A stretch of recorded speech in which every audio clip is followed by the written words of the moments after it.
Hello नमस्ते most welcome आप सभी का। उम्मीद है सब लोग बिल्कुल बढ़िया होंगे। तो स्टार्ट करते हैं आज का सेशन। और इस वाले सेशन में अपनी रेलवे ग्रुप डी के लिए जीएस की क्लास देख रहे हैं। देखो हमारा पहला क्वेश्चन क्या है। हमारा पहला क्वेश्चन है ये, बोलते हैं निम्नलिखित में से कौन राज्यसभा में सीटों की दृष्टि से सबसे छोटा राज्य है। हम किसकी बात कर रहे हैं? हम राज्यसभा में सीटों की दृष्टि से हम छोटा राज्य देखने जा रहे हैं।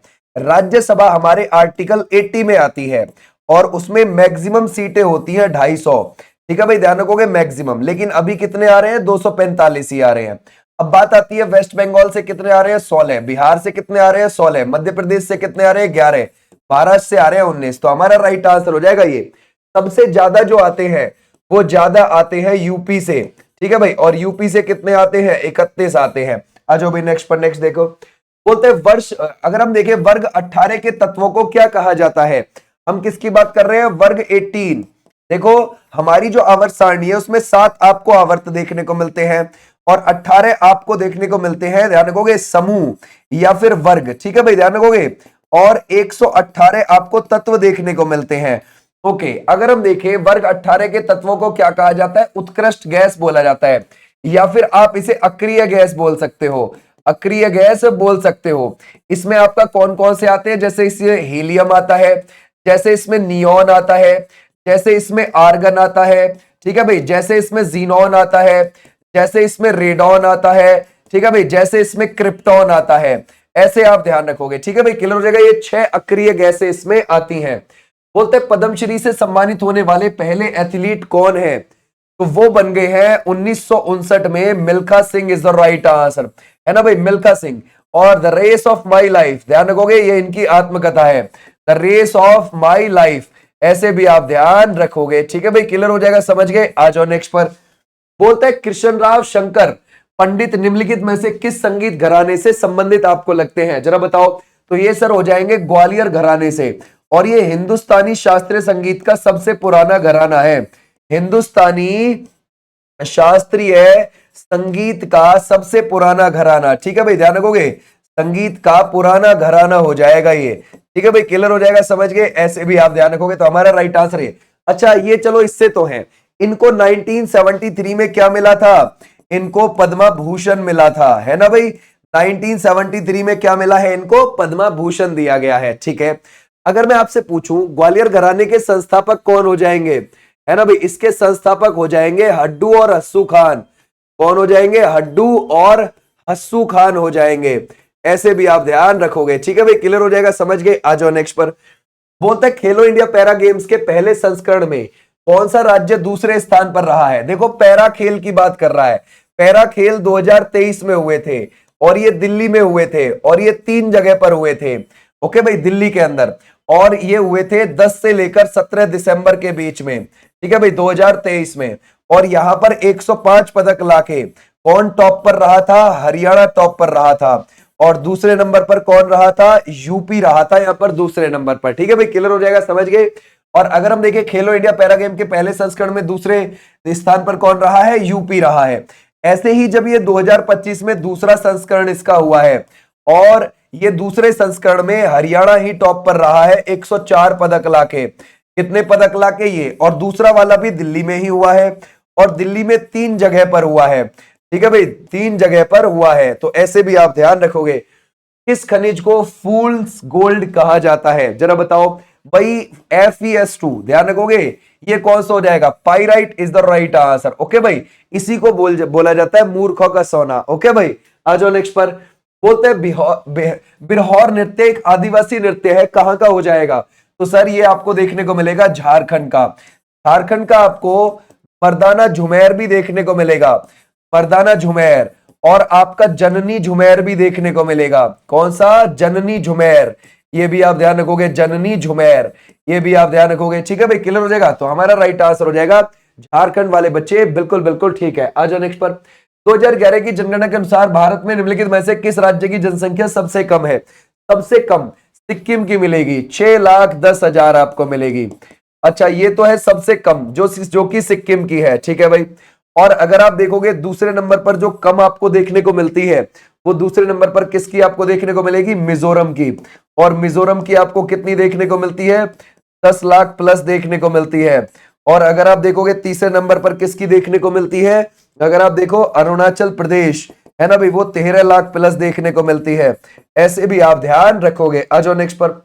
बोलते हैं निम्नलिखित में से सिट्रिक अम्ल होता है, किसके अंदर होता है सिट्रिक अम्ल? देखो टमाटर में तो ऑक्जेलिक अम्ल आपको देखने को मिलेगा। कौन सा? ऑक्जेलिक अम्ल आपको देखने को मिलेगा, ठीक है भाई, टमाटर के अंदर। संतरे के अंदर आपको सिट्रिक अम्ल देखने को मिल जाएगा, सिट्रिक अम्ल। और इमली के अंदर आपको टार्टरिक अम्ल देखने को मिलता है। और खट्टे दूध में आपको लैक्टिक अम्ल देखने को मिलेगा। कौन सा? लैक्टिक अम्ल। तो हमारा राइट आंसर कौन सा हो जाएगा? संतरा। बोलते हैं वॉलीबॉल खेल में प्रत्येक टीम में कितने खिलाड़ी होते हैं? हम किसकी बात कर रहे हैं? हम वॉलीबॉल की बात कर रहे हैं, वॉलीबॉल। देखो वॉलीबॉल का जो आप ये है ना ग्राउंड देख रहे हैं, जिसको हम कोर्ट बोलते हैं, वो 28-15 पर होता है। 28 मीटर लंबा, 15 मीटर चौड़ा। और इसमें कितने कितने खिलाड़ी होते हैं? 6-6 खिलाड़ी होते हैं। तो हमारा राइट आंसर हो जाएगा ये वाले बच्चे, बिल्कुल ठीक है। देखो वॉलीबॉल का जो बीच में नेट लगा हुआ रहता है ना, उस पे साइड में आपको एंटीना भी देखने को मिल जाएगा, जो लाल और सफेद रंग का होता है। लाल और सफेद रंग का आपको एंटीना देखने को मिल जाएगा, जिसकी लंबाई 1.18 मीटर होती है। ठीक है भाई, ये भी आप ध्यान रखोगे। आ जाओ भाई नेक्स्ट पर। भारत में निम्नलिखित में से किस राज्य में सबसे कम लोकसभा सीटें हैं? देखो यूपी में आपको सबसे ज्यादा 80 लोकसभा सीटें देखने को मिलती हैं। और लोकसभा हमारे संविधान के किस आर्टिकल में है? ये आपको आर्टिकल में देखने को मिलेगा। कौन से वाले में? वो देखने को मिलेगा 81 में। और ध्यान रखना ये एक हमारा निम्न सदन है, और इसमें मैक्सिमम सीटें कितनी हो सकती हैं? 550। लेकिन अभी कितनी है टोटल? 543 ही है राइट नाउ। ठीक है भाई। अगर हम बात करें कि भाई सबसे कम कौन से में है, इसमें से सिक्किम में है केवल एक। और सबसे ज्यादा आपको कहां पर मिलेंगी? यूपी में मिलेंगी 80 लोकसभा सीटें। लोकसभा का सदस्य बनने के लिए कम से कम उम्र आपकी 25 साल होनी चाहिए। और लोकसभा का कार्यकाल कितना होता है? 5 साल का। आ जाओ भाई नेक्स्ट पर।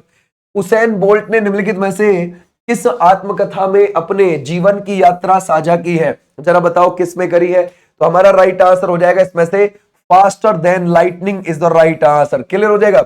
और आपको पता है कि भाई 9.58 सेकेंड में इन्होंने 100 मीटर कवर किया हुआ है, वर्ल्ड रिकॉर्ड है ये। ओके भाई। बोलते हैं निम्नलिखित में से कौन सी मंदिर वास्तुकला की वह शैली जिसे उत्तरी भारत में व्यापक रूप से पसंद किया जाता है?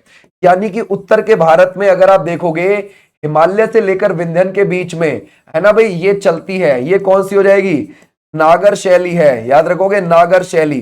तो हमारा राइट आंसर कौन सा हो जाएगा? नागर वाले बच्चे, बिल्कुल बिल्कुल ठीक है ना भाई, नागर वाले बच्चे, बिल्कुल बिल्कुल ठीक है। बोलते हैं मुख्य रूप से महाराष्ट्र के लोगों के द्वारा नव वर्ष दिवस के रूप में मनाया जाता है। जरा बताओ क्या लगाओगे? अगर हम देखेंगे नव वर्ष, अगर हम देखें, वो है गुड़ी पाड़वा। देखो जब हिंदू कैलेंडर का पहला पहला महीना होता है, चैत्र का महीना, और इसका जब पहला दिन आता है तो गुड़ी पाड़वा मनाया जाता है। कहां पर? महाराष्ट्र के अंदर। और उगादी मनाया जाता है कर्नाटक के अंदर, प्लस आंध्र प्रदेश के अंदर, प्लस तेलंगाना के अंदर। तो ऐसे आपने ध्यान रखना है। हमारा राइट आंसर हो जाएगा Gudi Padwa is the right answer. आ जाओ भाई नेक्स्ट पर। जनगणना 2011 के अनुसार भारत का लिंगानुपात कितना है? हम किसकी बात कर रहे हैं? हम जनगणना की बात कर रहे हैं। ठीक है भाई, जनगणना 2011 के हिसाब से देख रहे हैं। तो उसमें हमारा लिंगानुपात है भाई 943। महिलाएं आपको 1000 औसतन पुरुष पर देखने को मिल जाएंगी। और 2001 में आपको कितनी? 933 देखने को मिल जाएंगी। ये भी ध्यान रखोगे। ऐसे भी आपको ध्यान रखना है। सबसे अच्छा हमारा अब तक का लिंगानुपात 1901 में दर्ज किया गया, जब हमारी 1000 पुरुषों पर औसतन 972 महिलाएं थी। ठीक है भाई, ऐसे आप ध्यान रखोगे। आजो नेक्स्ट पर। ज्ञानपीठ पुरस्कार ये किससे संबंधित है? अगर हम देखें, हम किसकी बात कर रहे हैं? हम ज्ञानपीठ पुरस्कार की बात कर रहे हैं। ये जो ज्ञानपीठ पुरस्कार है, ये हो जाएगा, अगर हम देखें 1961 में इसकी स्थापना हुई है पुरस्कार की, और 1965 में मिला है। ओके भाई, 1965 में ये मिला है, ये भी आप ध्यान रखोगे। और अगर आप देखोगे, इसमें 11 लाख रुपए की राशि दी जाती है। कितनी? 11 लाख रुपए की राशि। और ये साहित्य के क्षेत्र में। ठीक है। अगर हम देखें, सबसे पहले ये जी शंकर कुरूप को मिला था। इसको मिला, जी शंकर कुरूप को मिला। और ये जी शंकर कुरूप को, है ना भाई, 1965 में ही मिला था मलयालम भाषा के लिए। और ये अब 59वें नंबर का ये विनोद कुमार शुक्ल को मिला। किसको मिला? विनोद कुमार शुक्ल को मिला। और विनोद कुमार शुक्ल को ये 59वें नंबर का मिला है। किस भाषा के लिए? हिंदी भाषा के लिए। ऐसे भी आप ध्यान रखोगे। ओके भाई, आ जाओ नेक्स्ट पर।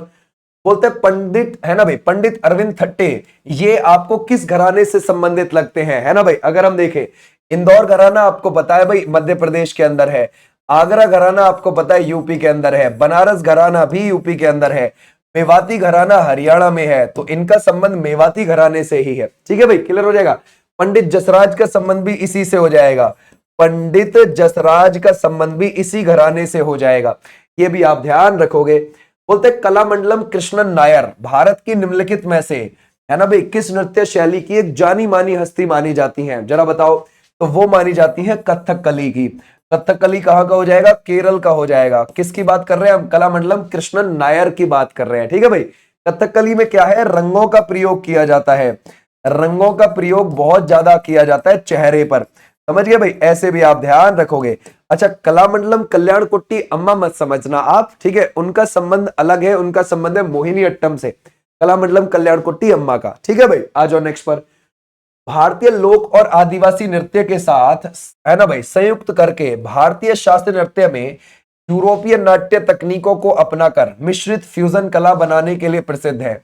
आधुनिक नृत्य के लिए किसको जाना जाता है? Uday Shankar is the right answer. बस काम खत्म। ठीक है भाई, इतना आप ध्यान रखोगे। आ जाओ नेक्स्ट पर। बोलते हैं आधुनिक आवर्त सारणी का आधार आपको क्या लगता है? जरा बताओ क्या लगाओगे? ये है आधुनिक आवर्त सारणी, जो आज आपको आवर्त सारणी देखने को मिलती है, जिसमें आपको 7 आवर्त, 18 समूह, 118 तत्व देखने को मिलते हैं, उसका है परमाणु क्रमांक इज द राइट आंसर। ठीक है भाई, वो परमाणु क्रमांक के आधार पर आपको बेस देखने को मिलेगी। ठीक है भाई, आ जाओ नेक्स्ट पर। बोलते हैं हर्षवर्धन राजश्री की बहन का, है ना भाई, देखो हर्षवर्धन की बहन थी राजश्री, उसकी बहन का विवाह कान्य कुंभज के मौखरी वंश के राजा के साथ हुआ, है ना भाई। देखो ऐसा था, हर्षवर्धन अपना शासन कहां से चला रहा था? वो चला रहा था थानेश्वर से, थानेश्वर हरियाणा से अपना शासन चला रहा था, और वो 606 से 647 ईस्वी तक गद्दी पर बैठा था। ओके, अब क्या हुआ, है ना भाई, अब क्या हुआ कि उसने अपनी बहन राजश्री का विवाह किससे किया था? उसने किया कन्नौज के अंदर। कौन गद्दी पर बैठा? कन्नौज यूपी में है, वहां पर कौन गद्दी पे बैठा था? वो बैठा हुआ था, ध्यान रखोगे, ग्रहवर्मन। और ये ग्रहवर्मन मौखरी वंश का राजा था, तो ग्रहवर्मन से शादी कर दी थी अपनी बहन की, ये बात ध्यान रखोगे। ठीक है भाई, हर्षवर्धन का बड़ा भाई था राज्यवर्धन। अब क्या हुआ कि शशांक जो बंगाल का राजा था, उसने ग्रहवर्मन की हत्या कर दी, यानी कि हर्षवर्धन की बहन विधवा हो गई बहुत अर्ली एज में ही। तो हर्षवर्धन का बड़ा भाई राज्यवर्धन उसका बदला लेने जाता है, और बदला लेने के चक्कर में उसको भी मार दिया जाता है, यानी कि राज्यवर्धन को भी शशांक मरवा देता है। अब क्या काम करता है हर्षवर्धन? अपनी बहन को पहले अपने घर लेकर आता है वापस कन्नौज से, और आने के बाद अब जो बंगाल का राजा शशांक था उसको मारता है। समझ गए भाई, उसको हराता है। और उसको मारने के बाद क्या काम करता है हर्षवर्धन? पहले तो उसकी राजधानी थानेश्वर थी हरियाणा में, वो अपनी राजधानी कन्नौज बना देता है अब आके। ठीक है भाई, क्लियर हो जाएगा हर्षवर्धन। तो ऐसे आप ध्यान रखोगे। बोलते हैं 10 अक्टूबर 2023 तक की स्थिति के अनुसार निम्नलिखित में से कौन राज्यसभा का पदेन सभापति है? भाई उस समय पर अगर आप देखोगे तो जगदीप धनखड़ हो जाते हैं, यही थे हमारे उपराष्ट्रपति। ठीक है भाई, क्योंकि उपराष्ट्रपति ही क्या होता है? राज्यसभा का सभापति होता है। 14वें नंबर के उपराष्ट्रपति है हमारे। लेकिन आपको पता है इन्होंने अब आकर 2025 में इस्तीफा दे दिया, और अब नए हमारे कौन बन गए उपराष्ट्रपति? सीपी राधाकृष्णन बन गए हैं, सीपी राधाकृष्णन बन गए हैं। तो ऐसे भी आप ध्यान रखोगे। ठीक है भाई, क्लियर हो जाएगा। अगर आप देखोगे आर्टिकल 63 में उपराष्ट्रपति का वर्णन है कि भारत का एक उपराष्ट्रपति होगा, 64 में यह बोला गया है कि वो राज्यसभा का सभापति होगा, और 89(1) में यह बोला गया है कि वो राज्यसभा का सभापति तो होगा लेकिन उसका सदस्य नहीं होगा। ठीक है भाई, ऐसे आप ध्यान रखोगे। तो हमारा राइट आंसर कौन सा हो जाएगा? ये बोलते हैं निम्नलिखित में से किसने 5 मार्च 1931 को लॉर्ड इरविन के साथ एक संधि पर हस्ताक्षर किए? जरा बताओ क्या लगाओगे?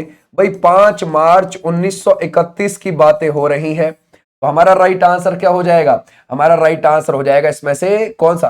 क्या डॉक्टर बी आर अम्बेडकर है? नहीं। क्या हम लगाएंगे इसमें से Mahatma Gandhi? Yes, Mahatma Gandhi is the right answer. 5 March 1931 को इरविन और गांधी जी के बीच में समझौता हुआ था। ठीक है भाई, जिसमें कुछ मांगे गांधी जी की मानी गई थी और कुछ इरविन की मानी गई थी, और ध्यान रखना ये 17 फरवरी से चल रहा था, 1931 से समझौता, और 5 मार्च को हो गया ये दोनों के बीच में समझौता। इरविन उस समय पर वायसराय था हमारा, जो कि 1926 से 1931 तक 18 अप्रैल तक रहा था। ठीक है भाई, क्लियर हो जाएगा, ऐसे भी आप ध्यान रख सकते हो। क्लियर हो जाएगा, शाबाश। आ जाओ नेक्स्ट पर। बोलता है CaOCl2 यौगिक का प्रचलित नाम क्या लगता है आपको, जरा बताओ। प्लास्टर ऑफ पेरिस है, या फिर आप लगाओगे विरंजक चूर्ण है, बुझा हुआ चूना है, या फिर धोने का सोडा है। अगर हम देखेंगे इसमें से CaOCl2 को देखते हैं तो हमारा राइट आंसर हो जाएगा विरंजक चूर्ण इज द राइट आंसर।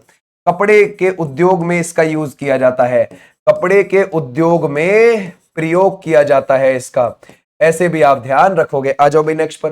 किस राज्य ने प्राथमिक विद्यालयों में मध्याह्न भोजन योजना के कार्यान्वयन की शुरुआत करी है, जरा बताओ। हमारा राइट आंसर क्या हो जाएगा, हमारा राइट आंसर हो जाएगा तमिलनाडु से शुरू करी थी, और तमिलनाडु ने 1955 में शुरू करी थी। उसके बाद गुजरात ने शुरू करी, ठीक है भाई, और उसके बाद केरल ने शुरू करी, और फिर इसको 15 अगस्त 1995 को क्या बना दिया गया, एक राष्ट्रीय योजना बना दिया गया था, एक नेशनल स्कीम बना दिया गया था। तो हमारा राइट आंसर ये हो जाएगा, मिड डे मील योजना के बारे में बात कर रहा है। किसकी लवणता सर्वाधिक है, यानी कि कौन से में पानी नमकीन ज्यादा आपको देखने को मिलेगा। क्या देखो, देखो दो में टक्कर है, एक तो मृत सागर और एक वॉन लेक में। तो जब भी ये दोनों ऑप्शन में आए, आप सबसे ज्यादा तुर्की के अंदर को जो ये मिलती है ना, तुर्की का नाम तुर्की है अब, तुर्की है, तो तुर्की के अंदर जो लेक वॉन है, बस उसी को आप ध्यान रखोगे, वहां सबसे ज्यादा नमकीन पानी उसके अंदर आपको मिलता है। उस्ताद विलायत अली खान ये किस चीज के उस्ताद थे, क्या ये बांसुरी के, सितार, तबले, या फिर मृदंगम। तो हमारा राइट आंसर हो जाएगा सितार के। देखो विलायत अली खान को पद्मश्री ऑफर हुआ था पहले 1964 में, उन्होंने मना कर दिया लेने से। फिर सरकार ने सोचा कि अब पद्म भूषण नहीं देते इनको, अब पद्म विभूषण देते हैं इनको 1968 में, इन्होंने उसको भी मना कर दिया। फिर इनको सरकार ने आफताब ए सितार का खिताब दिया। कौन सा, आफताब ए सितार, ये वाला खिताब दिया, समझ गए भाई। तो ऐसे भी आप ध्यान रखोगे। बोलता है हरेला त्योहार हरियाली, शांति, समृद्धि और पर्यावरण संरक्षण का एक त्योहार है जो निम्नलिखित में से किस राज्य में मुख्य रूप से मनाया जाता है। हरेला कहां पर मनाया जाता है, ये तो उत्तराखंड के अंदर मनाया जाता है। ठीक है भाई, क्लियर हो जाएगा, कहां पर, उत्तराखंड के अंदर। उत्तराखंड कब बना है, साल 2000 में बना है। 13 पहाड़ी जिले काटे थे यूपी के, तब बनाया गया था उत्तराखंड को।